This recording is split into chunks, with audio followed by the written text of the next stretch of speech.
Some of you watching this will remember the day when you heard about the company called the Facebook, commonly today called Facebook or Meta. I remember this. It was this startup tech company that was doing these social media forum kind of things in the colleges. And all my friends that were in college were raving about this thing. So it piqued my interest. And, well, let's fast forward.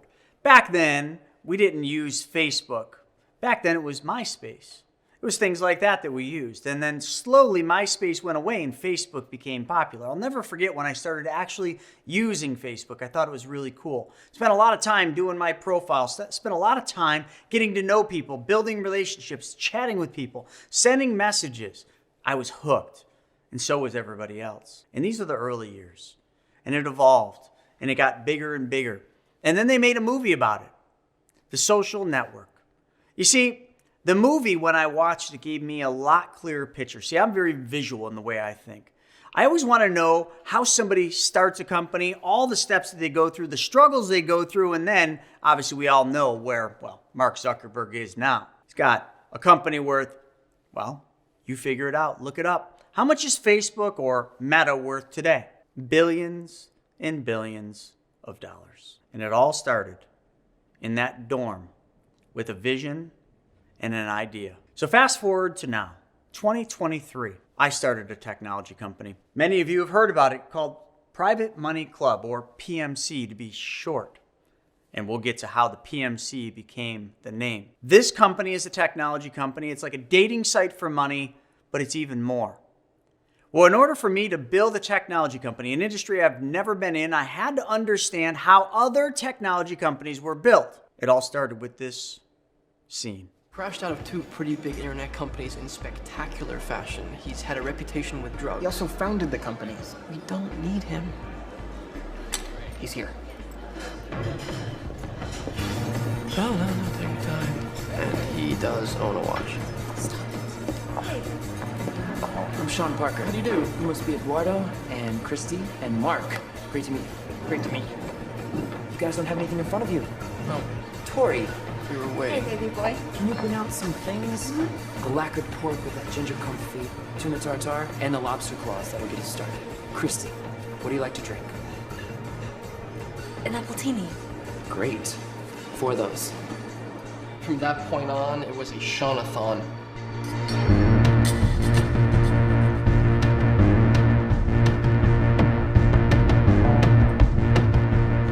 The question was, what did you talk about?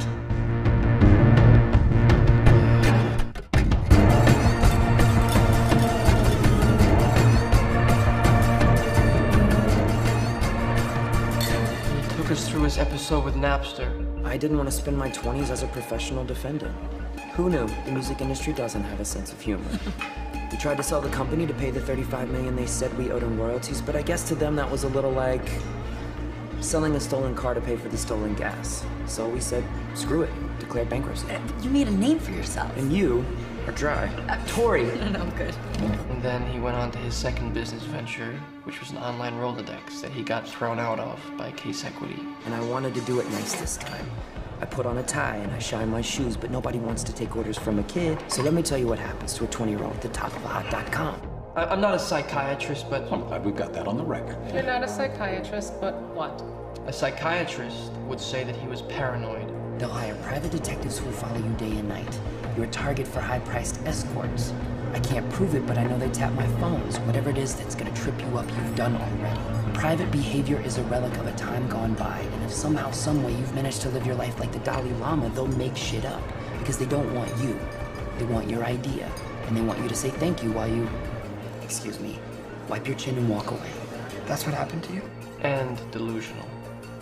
Yes, but there'll be payback at Case. I brought down the record companies with Napster, and Case will suffer for their sins too. Sorry, you didn't bring down the record companies. They won. In court. Yeah. You wanna buy a Tower Records, Eduardo? And he told story after story about life in Silicon Valley, and parties at Stanford, down in LA, and friends who become millionaires, but mostly how Mark had to come to California. And then he got around to the Facebook. So there's an important piece there, is that whole beginning part of that conversation from the founder of Napster and Mark Zuckerberg and the other parties. When they were all talking, Sean, the Napster guy, was painting this picture. He was bringing them up to speed about this life he created, this company he started, and the things he changed and how exciting it was. And then he went into his second ideas.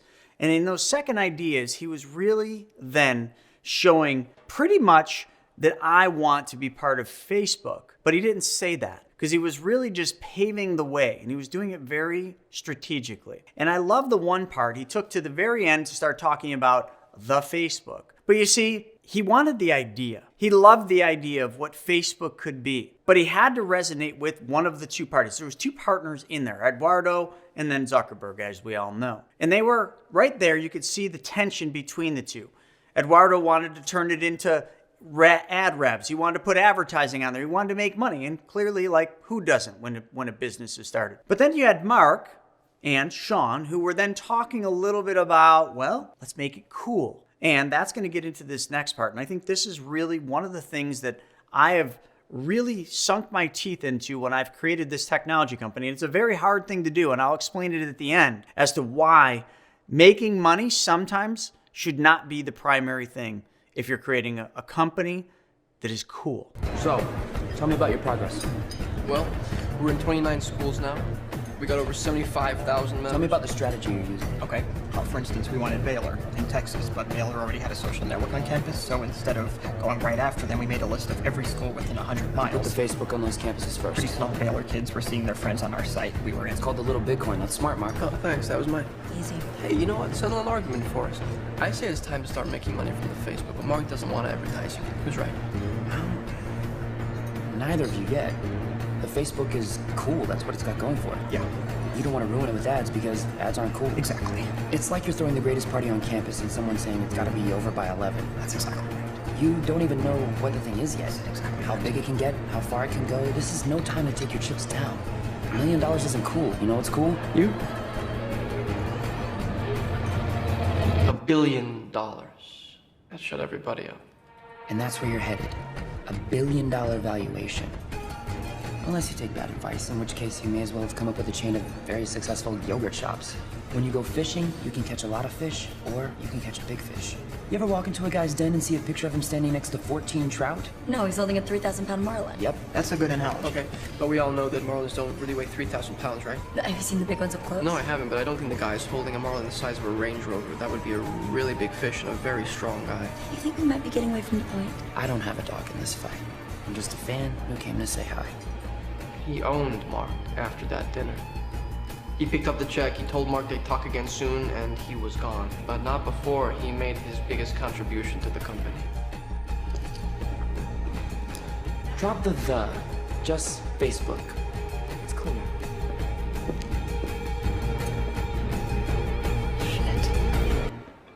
And there it is. Drop the Facebook. It's cool. So that whole thing, and this whole movie really sets the stage for how Facebook became what it is today. And right there, you know, many of you, if you were sitting at that table, would probably have just been like Eduardo, where you were saying, we got to do ads, we got to make money. Because Eduardo was funding the whole thing. It was his dollars in it. Mark really just had time and the coding and everything else. He didn't have money in it. So the money person was focused on how do we make more money? And I relate. I'm the money guy. I'm always like, how do I make more money? How do we make more revenue? How do we do this? And although those things are important, the cool factor is what's more important. In that single conversation right there was probably the single most important thing. They had to make Facebook cool. And to make Facebook cool, they had to forego revenues that they could have gotten up front or revenues they could have made in ads. They had to forego those to keep the site really cool. Now I parlay that over to Private Money Club, which is a dating site for money. It's kind of like Tinder, but for money. People that have money, that want to make more money, meet people that need money, and they start dating. But it's not dating, they start lending or borrowing.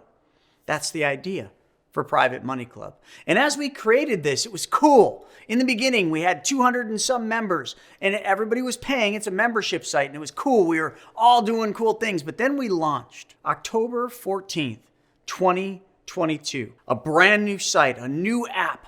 and we launched to the United States of America in a giant party, a giant launch party that we did in Salt Lake City, actually specifically in Sundance. Rented the whole place.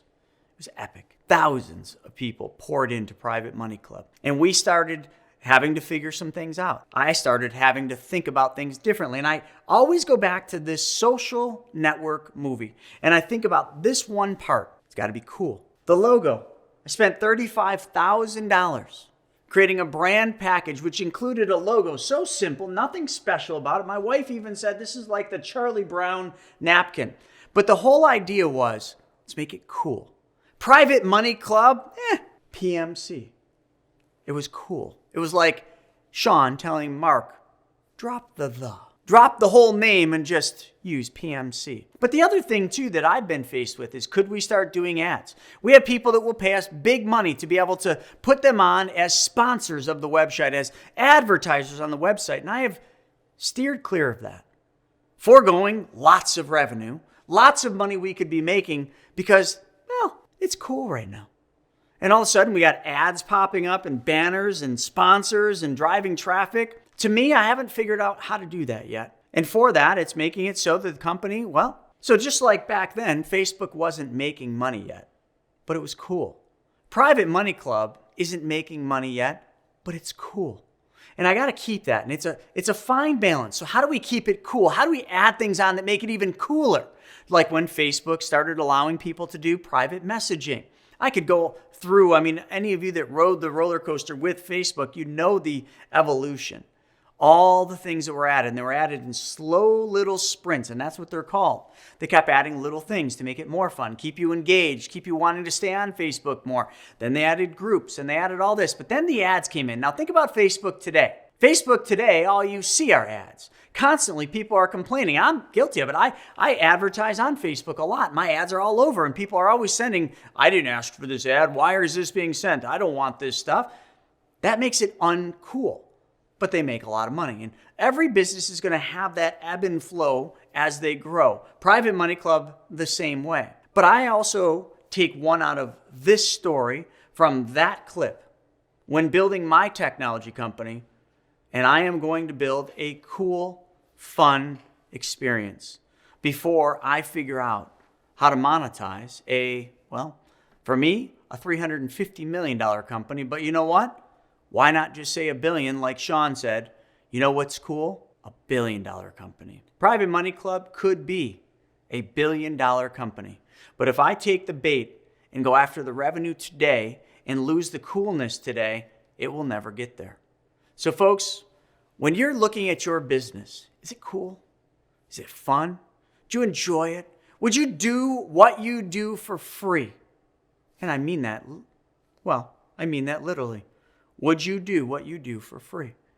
Because if the answer was yes, that means you're in the right direction. Because when you start a business, that business should be built because it's fun for you. Because it's your vision, it's your dream. And it also should solve a really big problem, just like Facebook solved a big problem. Just like Private Money Club solves a massive problem and allows me to help people put themselves back in control of their money and be the bank. What does your business do? What problem does it solve? What is the coolness factor? Or are you just trying to go out there and sling something around to make a quick buck just to cut and run? Everybody's got to make those decisions. But you know what?